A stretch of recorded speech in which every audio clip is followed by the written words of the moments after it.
제6장 종합평가 실전 모의평가 제1회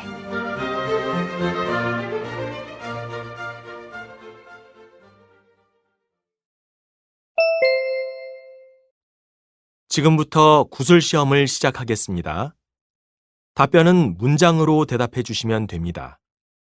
자, 그럼 긴장하지 마시고 아시는 만큼 최선을 다해 답변해 주세요. 1번 주어진 글을 눈으로 읽어보세요. 한국 사람들은 예로부터 사람을 대할 때 어떻게 해야 한다고 생각했나요? 남녀노소를 막론하고 누구에게든 잘 곳이 필요한 사람에게는 잠자리를 주고 배가 고픈 사람에게는 밥을 주어야 한다고 생각했습니다. 한국 사람들의 정문화에 대해 이야기해 보세요. 한국에서는 따뜻함과 배려, 나눔이 있는 독특한 정문화를 형성하고 있습니다. 한국인들에게 정을 베푼다는 것은 일상적인 생활 방식이라고 할 수 있습니다.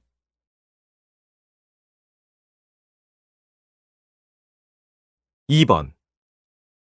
가는 정이 있어야 오는 정이 있다라는 말이 있습니다. 이것은 무슨 의미인가요?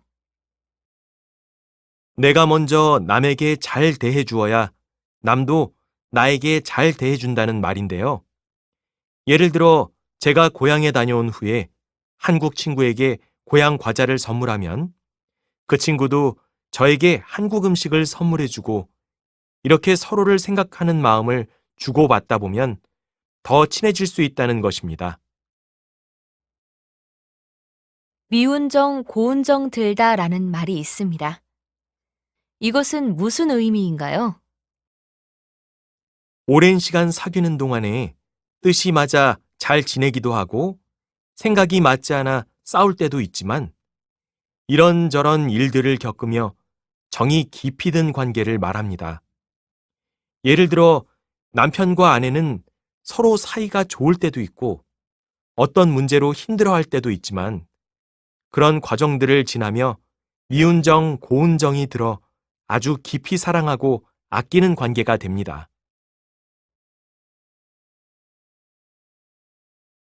3번 여러분은 언제 한국 사람이 정이 많다고 느꼈습니까? 저는 한국에서 생활하면서 한국 사람들이 정이 많다고 느꼈습니다. 제가 처음 한국에서 왔을 때 회사 동료가 한국어가 서툰 저를 대신해서 여러 가지 일을 도와주었습니다. 예를 들면 비자를 변경하러 출입국 관리사무소에 갈 일이 있었는데 저는 한국어도 잘 모르고 인터넷 사용법도 잘 몰라서 어떻게 예약해야 하는지 몰랐습니다. 그런데 회사 동료가 인터넷으로 대신 예약을 해줬고 출입국 관리사무소에도 함께 가주었습니다. 아마 그 동료가 도와주지 않았다면 저는 정말 힘들었을 겁니다. 그래서 저도 고향에서 보내준 초콜릿을 그 동료에게 나누어 주고 함께 먹었습니다. 한국 사람들의 정 문화가 한국 사람의 정서를 모르는 외국인들에게 어떻게 느껴질 수 있을까요? 저는 한국에 온 뒤 처음에 회사 동료가 잘 챙겨줘서 고맙기도 했지만 가끔은 너무 개인적인 것을 물어보고 지나치게 간섭하는 것 같아서 화가 나기도 했습니다. 저희 고향에서는 회사 업무가 끝나면 연락을 하지 않고 또 업무 이외에 개인적인 질문을 하면 예의가 없다고 생각하기 때문입니다. 하지만 한국에서 생활하면서 이것이 한국 사람들의 정이라는 것을 알게 되어 이제는 저도 회사 동료들을 잘 챙겨주려고 노력하고 있습니다. 한국 문화를 잘 모르는 외국인들도 저처럼 처음에는 한국의 정문화가 낯설고 지나친 간섭처럼 느껴지겠지만 시간이 지나면 이해할 수 있을 거라고 생각됩니다.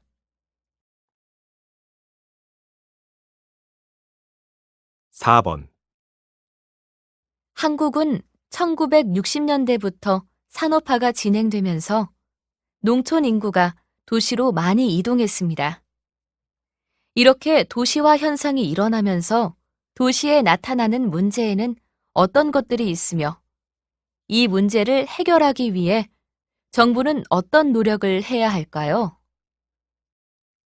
도시 인구가 증가하면 도시에는 주택 문제, 교통 및 주차 문제, 환경 오염 문제 등이 발생합니다. 이러한 도시 문제를 해결하기 위해서 정부는 신도시를 개발하고 주택 공급을 확대해야 합니다.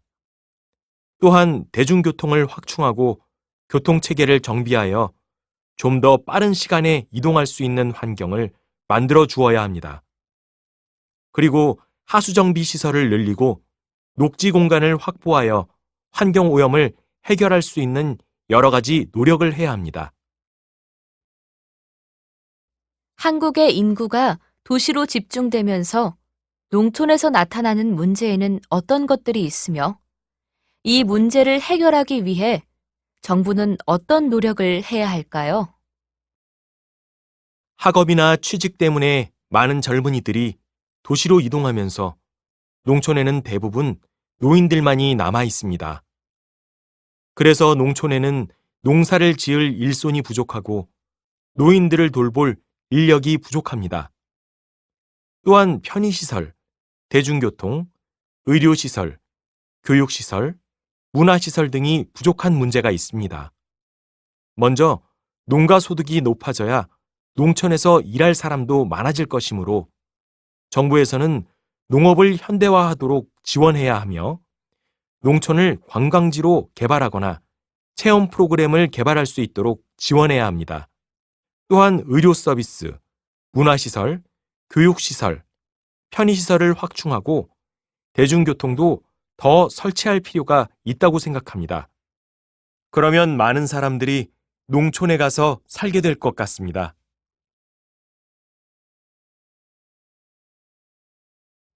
5번. 한국은 동쪽, 서쪽, 남쪽의 지형이 모두 다릅니다. 한국의 동쪽, 서쪽, 남쪽의 지형은 어떤 특징이 있나요? 각 지역의 특징을 비교해서 말해보세요. 한국은 산지와 평야, 바다로 이루어져 있습니다. 전체적으로 동쪽이 높고 서쪽이 낮은 동고서저의 지형이며 동쪽, 남쪽, 서쪽에 바다가 있습니다. 한국은 전체 국토의 65%가 산이며 동쪽 지역의 태백산맥을 따라서 설악산, 오대산 등을 볼 수 있습니다. 서쪽과 남쪽 지역에는 강을 중심으로 쌀농사를 짓는 넓은 평야가 많은데 김포평야, 호남평야 등이 유명합니다. 또한 삼면이 바다인 한국은 해안선이 단조로운 동해안과 해안선이 복잡하고 섬이 많은 남해안과 서해안으로 둘러싸여 있습니다.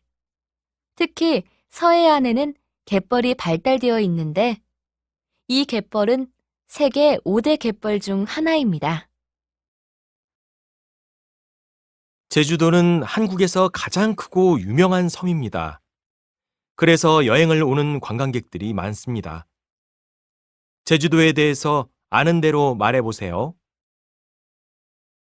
제주도는 한국의 남쪽에 위치하고 있으며 한국에서 가장 크고 유명한 섬입니다.